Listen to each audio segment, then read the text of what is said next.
it can help you to see your business in a new light,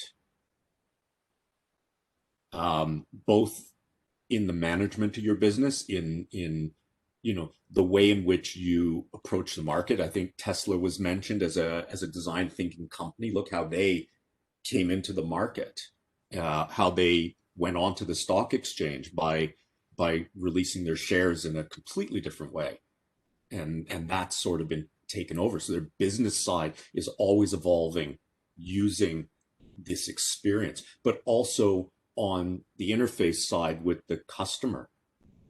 They got rid of dealers.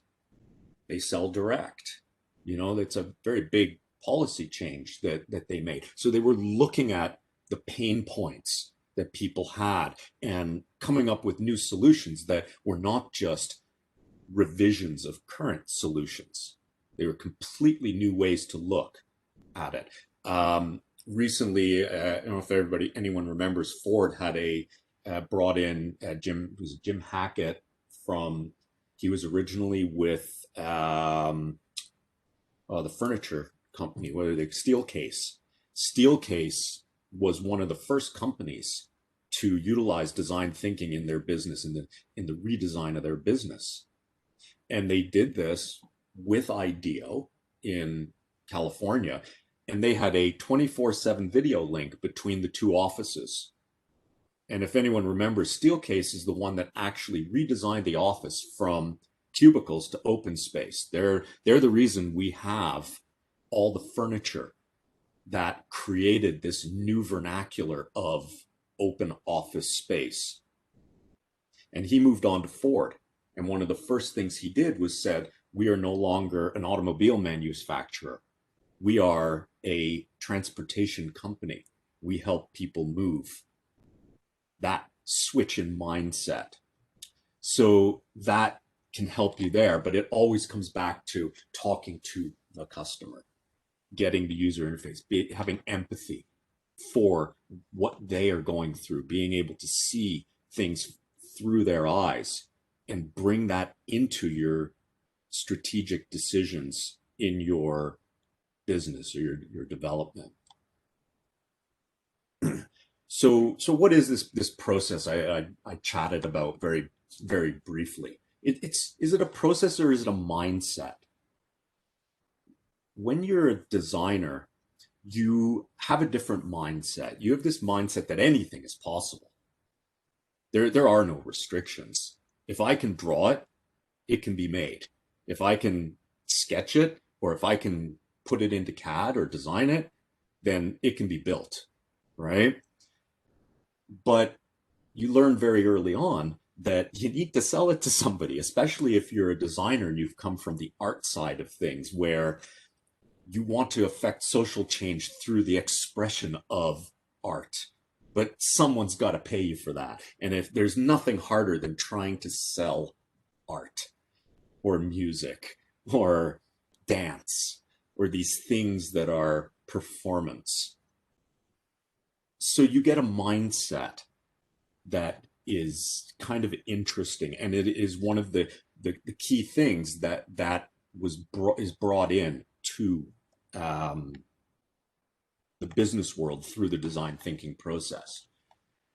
Designers have no problem dealing with uncertainty early on, not knowing what they're doing, sometimes not even knowing what they're designing. And much like this talk, it very much all over the place and hard to understand and really grasp what it is I'm talking about. But as we're moving through here, patterns are starting to emerge, and there's going to be some insights, and you'll have this idea and you'll get some clarity and focus. So I mentioned this before, and although I used the very simple speaking about it, which we've been doing forever, using our voice to tell stories, now that it's been codified with color and with a pattern and with labels, it now becomes something a little bit easier for you to remember. So that uncertainty of, I heard something once that had 5 steps, and I know Empathize was one, and then there was a prototype stage and test, but I can't remember the others, is now been codified and it's been clarified for you. And it's been learned from. As I said, this was the Ideate version, and another version that expands on it, that grew out of this, that went through the process. I used this process during many design projects with many clients, and from it I learned. As I was learning about the product and the development I was doing, I was learning about the process I was using, and I was applying a prototyping and testing and defining and ideating in order to create a more complex process, something that takes those 5 steps, expands them, but then contracts them from 5 steps to inspiration, ideation, and implementation. And that implementation is the key, is what I was talking about before. It's this idea that the ideal one is great for development of the project, but it lacks that implementation step, that real, sure, we can get design into the boardroom, but how do we get it past the bean counters? So incorporating that into the development, you can see ideas like business model tie right back to testing of your prototype. And, storytelling comes from your ideas. And these are, it's an expansion and a growth of the design thinking process. So when I say, how does design thinking apply to what you're doing? It very much, it applies to its own doing. So in order to be good at design thinking, or at least get a start on design thinking, you need to be curious. You've got to wonder about everything. How many of you, and I've lost my the chat here, so unfortunately I can't see anyone chatting, but how many of you look at an Excel spreadsheet when you're working on it and go search for a way to do something and try it out, go, it doesn't quite fit what I'm doing, and make changes to it and say, how do I make this work? How do I get this to do what I need it to do? How are other people doing it? How about I try it like this? I optimize it, but I'm going to challenge myself. How do you create value, or how do you create and value empathy? This is a big question for anybody wanting to do design thinking, and creating and value empathy. It's not so. It's some people are just good at empathy, other people are not. But with practice, you get better. Doing the interviews for a project, it can be a career in itself. People who professionally do interviews. So through practice, you get better at it, obviously. And design thinking always, as you're moving in and out, design has the ability, and it's something that's part of who you are, is the ability to visualize things at a level of abstraction that's appropriate to the situation at hand. That ability to zoom into the details and then jump back out to the big picture, to not get bogged down in the weeds, but to be able to pull up one weed and examine it and deal with it and see how it fits into the big picture. Being able to zoom in and out like that, sometimes it's one of the most important things that you can do during design thinking. And it can take the form of simply walking backwards and stepping away from your monitor just to look at it from a different point of view and realize that there's more around. And then stepping back in. How many of you done that when you're writing an essay? You have to write a paper, or you have to do a report or something like that, and you've been sitting there and you've been like this, and thing and you've been working on it and typing furiously and you got your paragraphs and you have all your stuff. How many of you actually step back to look at it from a distance and go, oh, okay, now I can't see the words. I just see the weight of it.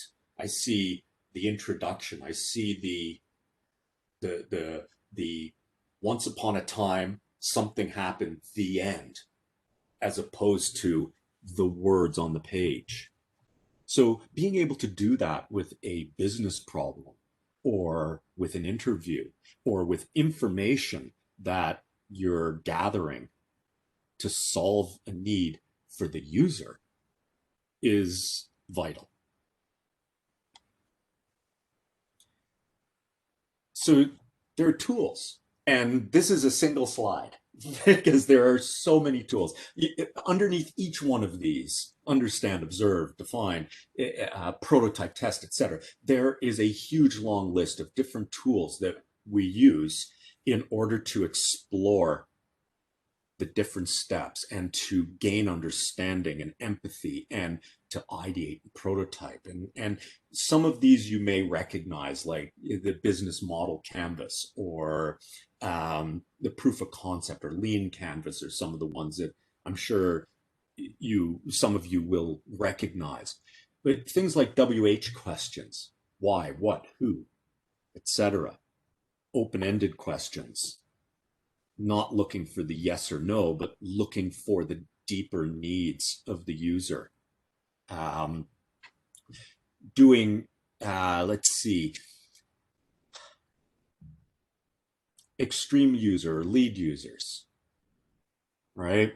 This idea that people who are on the extremes sometimes have the ability to give a voice to problems that people in the middle have but don't know how to express, because it's the people who are on those far extremes that really feel the difficulties.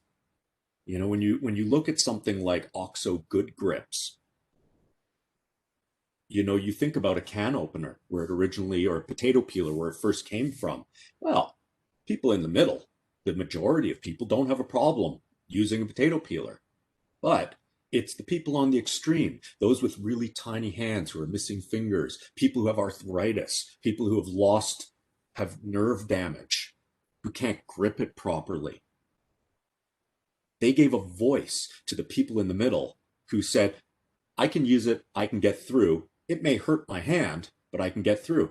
They never mention. You would never get it hurts my hand out of them. It's a potato peeler. I just use it and that's it.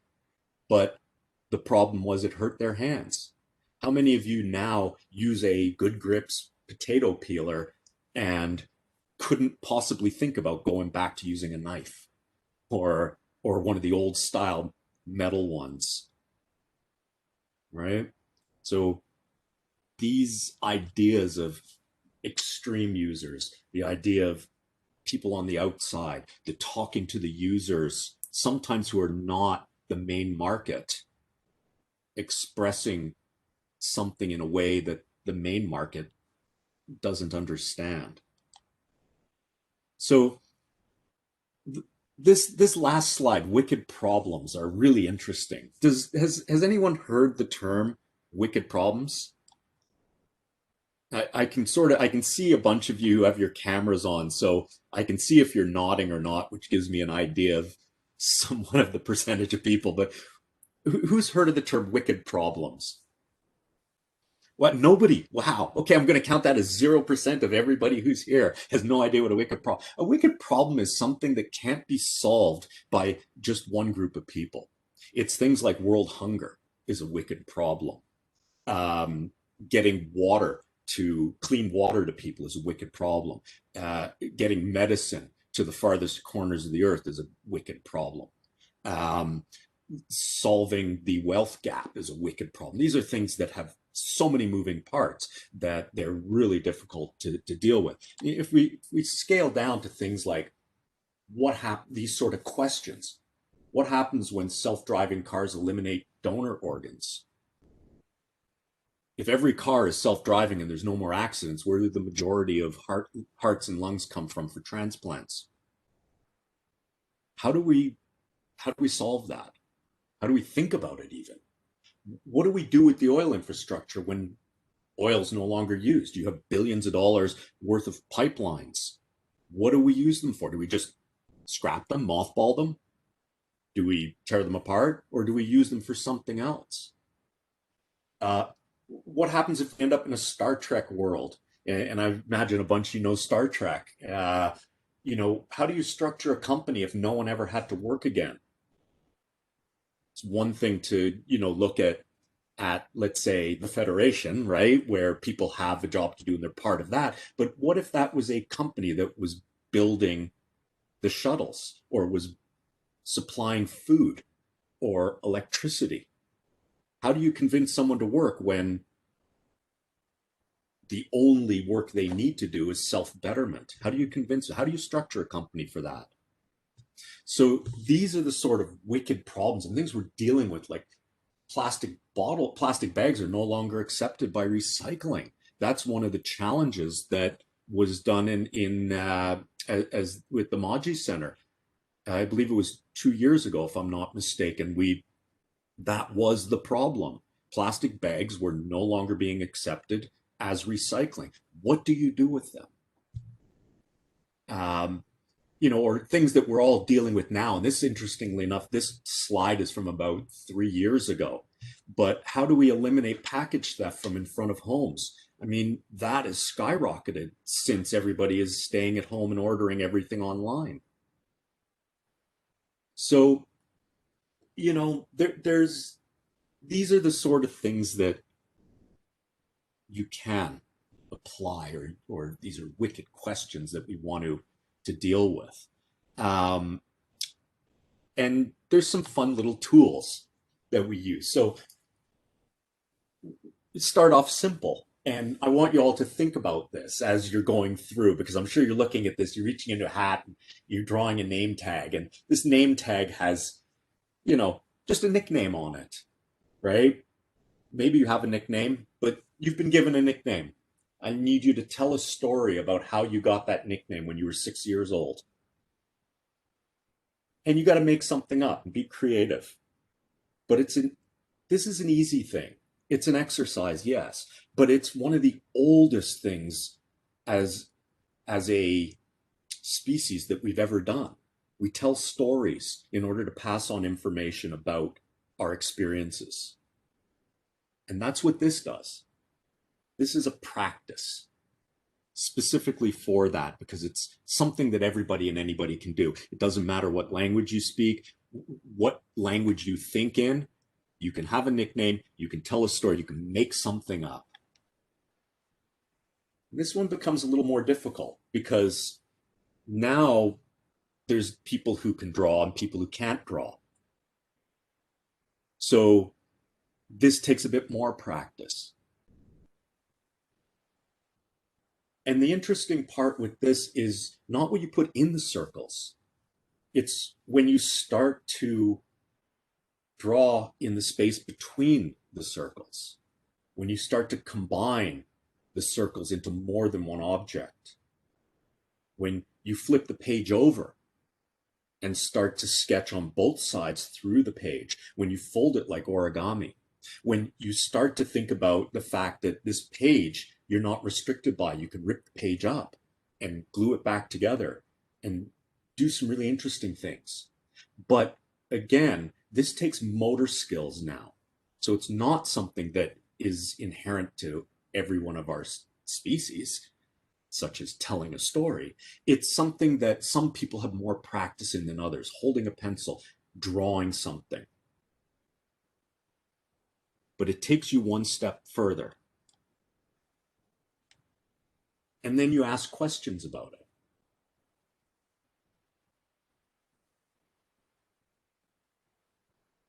Then you think to yourself, well, let's try and answer a question. So here's a simple statement. Here's a simple thing. 30% of people have had packages, and I think that number's probably gone up in the past 3 years. And companies are starting to use drones. So if I were to say to you very quickly with just those two statements, from your own experience, come up with ideas to eliminate the problem of package theft. Just how many of you all just as soon as you read this had an idea? Got quite a few of you. I'm going to assume that a bunch of you don't have cameras on or waving at me right now, going, "Yeah, we did." So that in and of itself is interesting because this step is called get the junk out. This is the last time you can look at this problem as a user, because the minute you start to do research, you become an expert. You are no longer coming at it as a virgin user. But if you're approaching the problem to solve it, and you keep this junk in your head going through it, you will always be trying to put your solution to the problem by looking at the problem, coming up with ideas right away, getting them on paper, putting them to the side physically. You have cleared yourself to accept the information that you're going to learn from the user. Some of your ideas may fit later on, but you will not constantly be trying to get the data you're gathering to fit your solution. And that's another one of the tools that design thinking uses at the beginning of the process. And as I said, we go through this idea where we empathize, we get the junk out, we start the project, we start to do some research. We do secondary research, so we read articles about package theft. We find out as much as we can in order that we can learn how to ask the right questions of the people that we're going to help, whether that is DHL or a senior who lives in a care home or a mother of 3 children who lives in an apartment. Help them to solve this pain of having 30% of their packages stolen. We learn how to ask the right questions. Then we learn how to define the right question that we're trying to answer. Are we trying to solve package theft, or are we trying to solve poverty because that's why people are stealing packages? Or are we trying to solve the issue of my brain just went off in a different direction and I lost my thought. So, there's a number of different things. You need to define what it is you're trying to solve. You're solving for a person or for a problem or for a social issue. What is the real problem you're trying to solve for by looking at package theft that you gain from your empathy? And then you come up with ideas, because now you understand the user and you understand their real pain point. And now you can come up with real ideas, not just what you think the problem should solve, but what they want you to solve, what their pain point is. And you come up with tons of ideas and you prototype some of them and you test them in different ways. You role play, you make them out of cardboard, you tape them together with duct tape and wire, and you build something. And then you take it to the user and you say, try this out. You stand back and you watch them and hope they don't hurt themselves. And then you take what they've done and you feed it back in and you ideate and prototype again and you test again and you loop through as many times as you need to until there's nothing left to take away. Because good design's not about when there's nothing left to add. It's when there's nothing left to remove, yet you still have that pure solution. And as I've mentioned before, there are tools that we use in different places here. So we can use journey maps to help us empathize what a user's going through using or having this situation. And I'm sure you can all very quickly understand and think about the journey map or the journey a user goes through from when they order a package to trying to get it replaced when it's been stolen. What would that story look like? Once upon a time, I ordered something off Amazon. All the way through to the end, I got my package. after a theft happened. So that journey map can help you really tell these stories and understand them better. Doing things like a brain dump, brainstorming, picking the top 5 ideas, the ones that are worth going after. Doing things like worst possible idea, and this is one I use a lot. Came up with the worst possible idea for a survival kit to go on a boat. I mean, you think about what would be the worst thing if you were stranded on the SS Minnow on Gilligan's Island and you opened up this survival kit? What would be the worst thing to find in there? I've had people say sand, or a framed picture of Arnold Schwarzenegger, an iPod loaded with nothing but U2 songs. I mean, how useless are these products? But you turn around and you think about the idea that certain sand is no good for making glass. And if you can get a fire going and this sand is good for glass, you can make a reflective glass surface lens that can be used to signal a plane. I had someone say a disco ball. Well, a disco ball will shine light in just about every direction. So now you don't have just one signaling beacon, you have 50 signaling beacons. So turning a bad idea into a good idea is another tool that we love to use. And one of the things I think all of you should take away from this is the idea of I like, I wish, what if. You should use this with anything you're working on, because I think that it really helps. If somebody gives you an idea of something they're thinking about, finish these sentences. I like, and tell them what you like about it. I wish, and tell them what you wish it did. What if? Help them build on it. Those 3 sentences are open and will really help you to explore and understand what it is you're doing if you get your user to do that with you. And finally, who's done these sort of things before? The spaghetti challenge, where you're given a certain amount of a certain product and you're told it's worth a certain amount. You have to build a bridge, or you got to build a tower or something as a team, and you have to use as little spaghetti as possible, or as few cans as possible, or as few pieces of paper as possible. And usually engineers get this sort of challenge. But what I do with this challenge is you have a member that has to wear these goggles that have been sanded and you can barely see anything out of them. Your vision's almost completely gone. People who have a big pair of oven mitts on, and people who are wearing like earplugs plus a set of earmuffs, and there's music so they can't hear anything. And what it does is it forces you to understand that not everybody is able-bodied. Not everybody has the abilities you have. And it forces you to always think about, it's not about me, it's about the user. And that's one of the key takeaway from design thinking and using design thinking in a project. It's never about you. You are just a conduit for finding a solution for the person who has the problem. You don't come into it other than your skill to organize and dig for the information to help come up with a solution.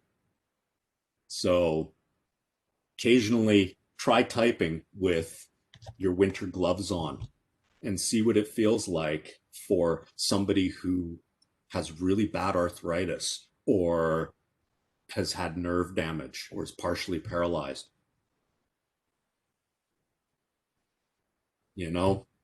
Take an old pair of goggles and use some sandpaper and scuff them up, put them on, and try and write your essay and see what my mom sees every day, all day, or when my grandmother was around, when she said, "Can I see that?" And don't hold it in front of me, hold it off to the side, because she only had peripheral vision, so she could only see things to the side. Experience that, gain empathy for that. And I guarantee you that everything that you do will be a little bit better.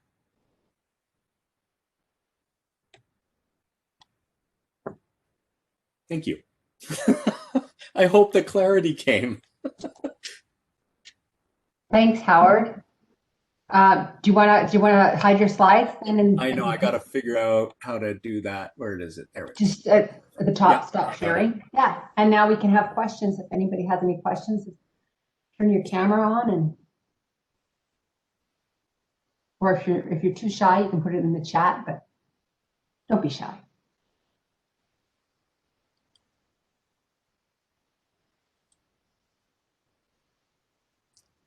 Oh, you're welcome. You're welcome, Jonathan. I guess I'll ask a question if that's all right. Yeah, of Uh, course. uh, I guess something I'm really interested in knowing is what was like your first sell whenever you went into I guess into the world? Like what did you do to get your first sell? And what do you think? What practices or methods did you do to get that, to be successful in that? So when you say my first sell, what do you mean? Like your ideas, like actually seeing it come into fruition, being used, like you get a ton of ideas, but you throw them out Right, there and then you're like, okay, what do I do with this idea? What was right. like in the beginning, what was your first thing that you were able to use actually and get it sold, the idea, So, I right out of college, I guess about a year after I graduated or so, I got a job in Japan working for a tech company that manufactured train lighting. So we did all the bullet train lighting. We did lights for cars like Honda, Toyota interior lighting.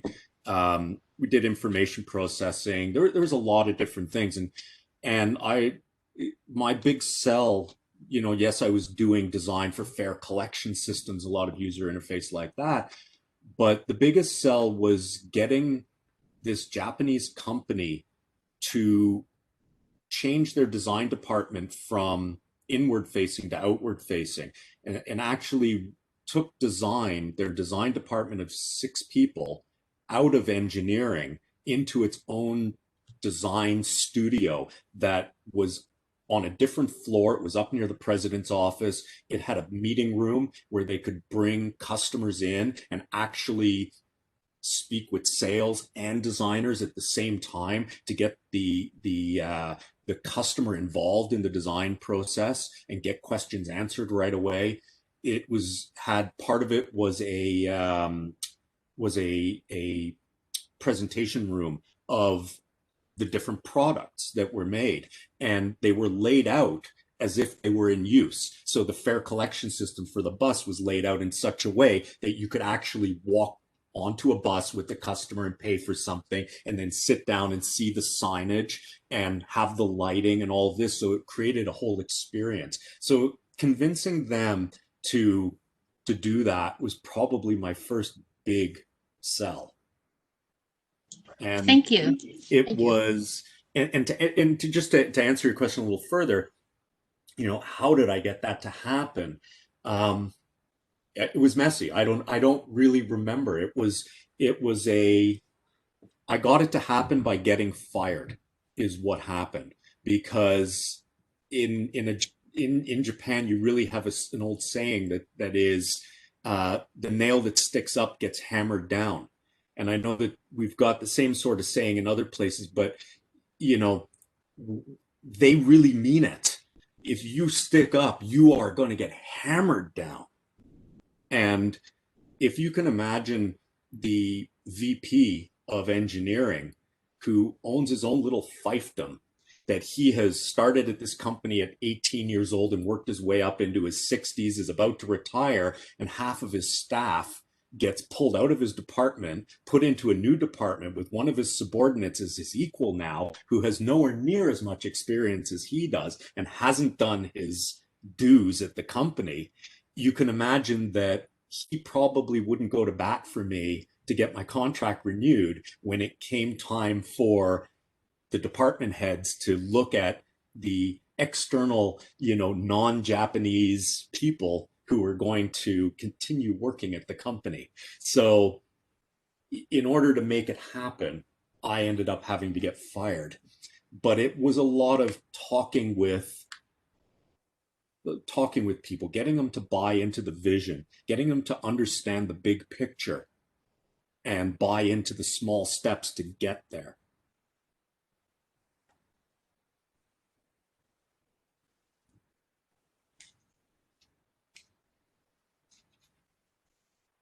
Speak a bit about generating internal buy-in to implement design thinking. That's a good question. And it's probably a bit more than a speak a bit to. Getting buy-in to implementing design thinking really, as I just said, is about getting people to see the value. What's the return on investment for spending the time?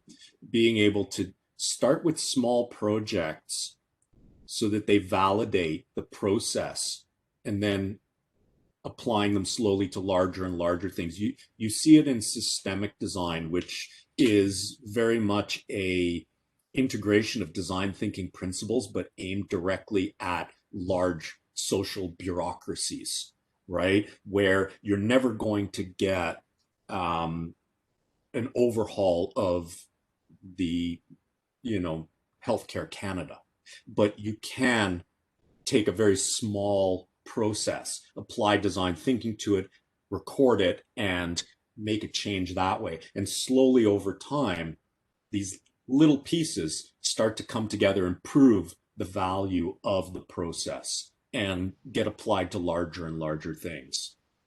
It's either that or you start your own company and say, this is the way we do things here. And everybody has to buy in.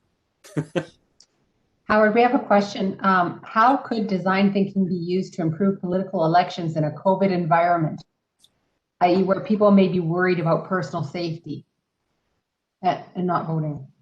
Well, yeah, that is a whole design thinking project in itself. I mean, looking at the user, as I say, empathizing with the user. What are their, deep underlying needs, right? Just going through that process to understand it from all the stakeholders' points of view and ideate solutions that can be tested in safe environments, so maybe test voting, test some new idea of a voting system, but not in an election, just as a mock thing, that role playing in order to validate it and to confirm that people like the solution before rolling it out, and then testing it in maybe in smaller places where it's not, let's say, federal elections or provincial or even any type of government election, but maybe just electing a student council president, right? Or a chairman.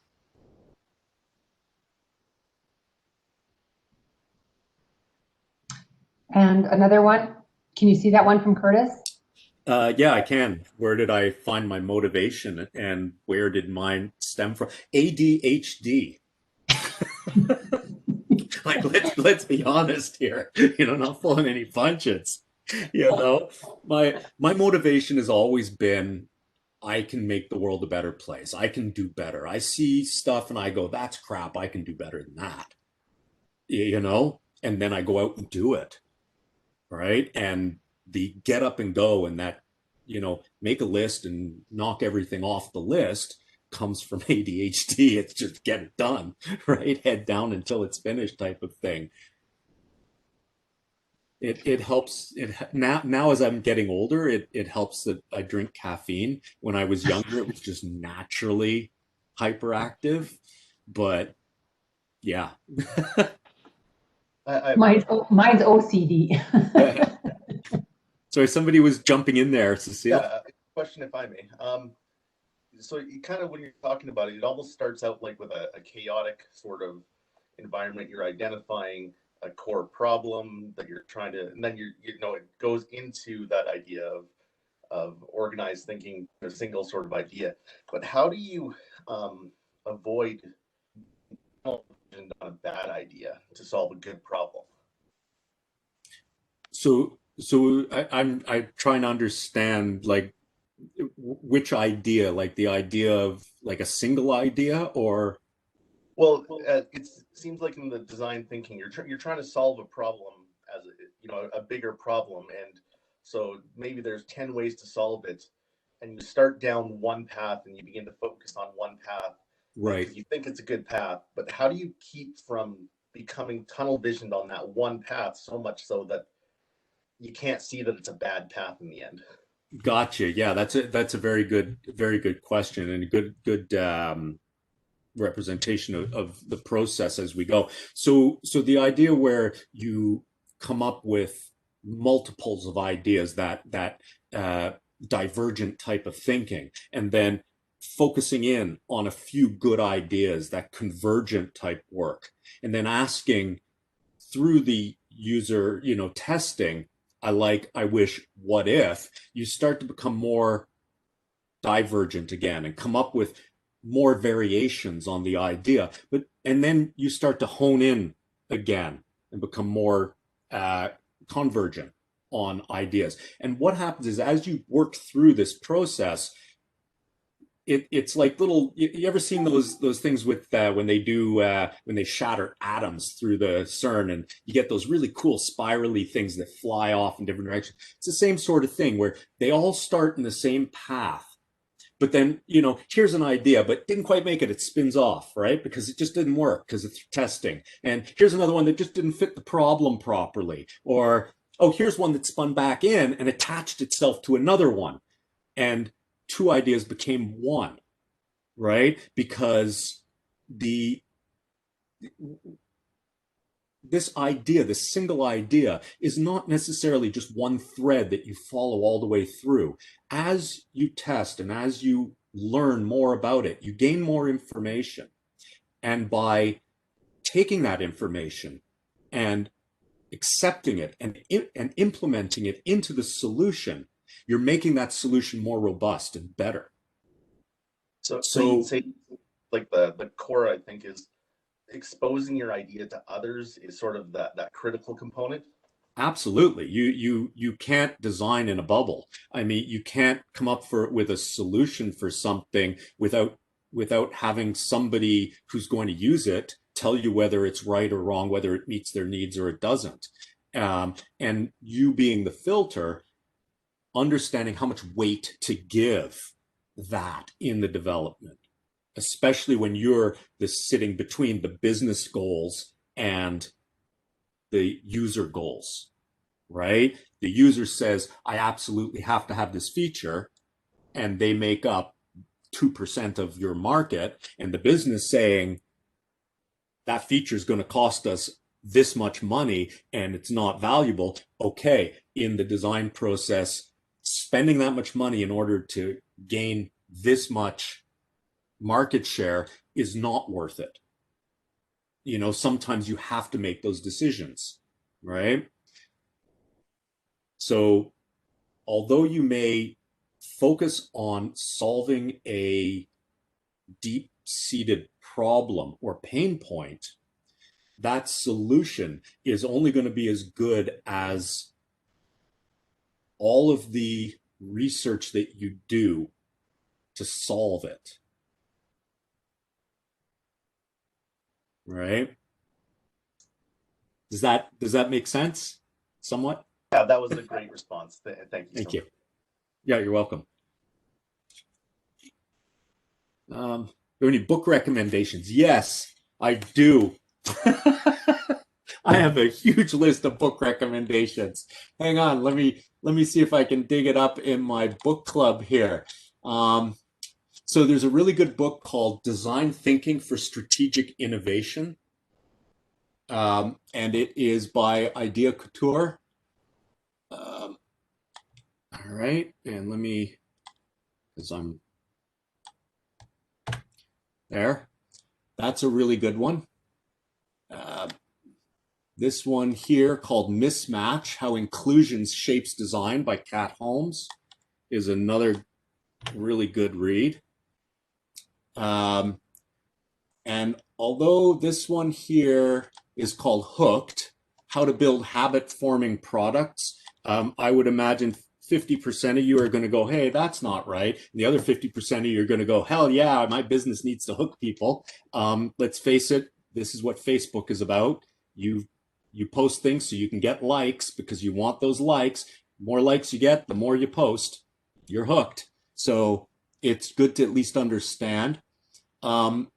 If this one is a good roundabout book, because as a design thinker, you should really understand marketing. So anything by Timothy O'Reilly, or Terry O'Reilly, sorry. And do yourself a favor, there's two Terry O'Reillys. They both have the same name. One is tied with the CBC and does the Age of Influence, which is a podcast that's all about marketing. The other one does, can't say it live on air. But you're going to get weird suggestions if you order the book on Amazon, because they get the two names mixed up. They just think it's the same person, and they are two very different things. So those are really good books. If you're interested in, hang on. Okay. If you're interested more in the strategic aspect, and this might be a little harder to find, there's one called The New Business of Design, and it's from the International Design Conference in Aspen. So it's the IDCA that publishes it. There's another one called Building Design Strategy. It's using design to achieve key business objectives. This one's edited by Thomas Lockwood and Thomas Walton, and it's from DMI Press. No, Allworth Press. User Friendly is really good. Cliff Kwong with Robert Fabricant. It's how hidden rules of design are changing the way we live, work, and play. And finally, Ruined by Design. How designers destroyed the world and what we can do to fix it. And it's by Mike Monterio. So as you can see, that this is just a very small sample of some of books. I've got a much longer reading list. I try to get through 26 books a year. So I'll read a book every couple weeks. I started that last year, and I did a really good job of getting through. I think I got through 18 books last year. So, not quite my goal, but I got pretty close. So I'm happy about that.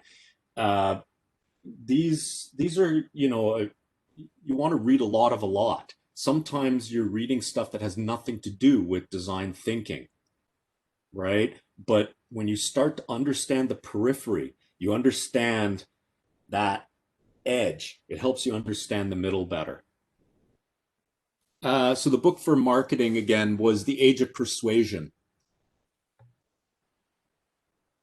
That's it's up there in the link from chapters. A recording of the session. I don't know that if Cecile has made that available.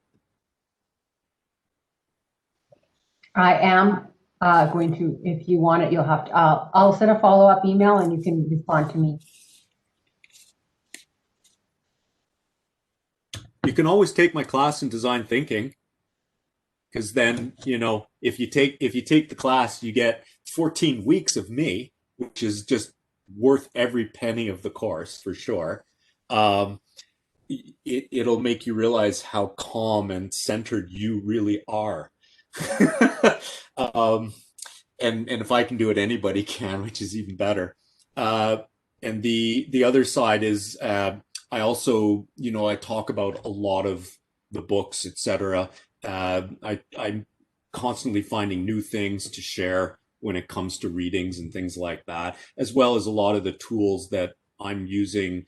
You get practice in the class using the tools in a safe place, but there's also a lot of documentation and actual printed content or digital content that are templates, right? That, you know, you don't have to go out and find, right? You know, you can look it all up, but you'll have to go through the good and the bad in order to find the stuff that I've spent quite a bit of time curating, so to speak. Free content's great, curated content's worth the money. Any other questions before we close the session? I think a few of us are wondering, where is this class available? It's the ideation and innovation class at the Shaw Business School at NAIT. So if you're in the entrepreneurship program, I believe it's required for entrepreneurship degree. Right. So Cecile can probably point you at that as well. All right. Well, thank you so much, Howard, for sharing your knowledge and time with us again. Just for any of our students, just to note that this is really going to help you if you're looking at joining the Innovation Challenge, and I highly encourage you to join the Innovation Challenge. We are giving away $3,000 in our information sessions on March 2nd on that. On February 2nd, next Tuesday, we have Business First Steps, the Lean Model Canvas, an introduction to that roadmap for your business. And then on the 9th, how should I incorporate with Craig Sherburne? So thank you again, Howard, and everybody have a great day. Thank you, everyone. It was great having you here.